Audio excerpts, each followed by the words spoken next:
Price the Lord. அன்பு இறை உறவுகளை, உங்கள் ஒவ்வொருவரையும் நம் கடவுளும் மீட்பருமான ஆண்டவர் இயேசுவின் நாமத்தினால் வாழ்த்துகிறேன், வரவேற்கிறேன். இன்றைய நாளுக்கான இறை வார்த்தை உணவு 1 கொரிந்தியர்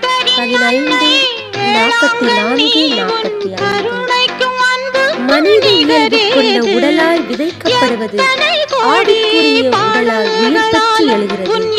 மனித இயல்பு கொண்ட உடல் உண்டென்றால் ஆவிக்குரிய உடலும் உண்டு.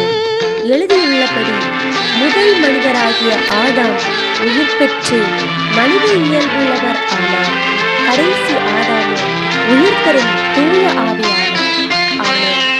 ஆனால் இயேசுவில் அன்பானவர்களை, அழிவுக்குரியது அழியாமையும் சாவுக்குரியது சாகாமையும் அணிந்து கொண்டவர்களால் மாற்றீடு பெறுவோம். ஆமென். Praise the Lord.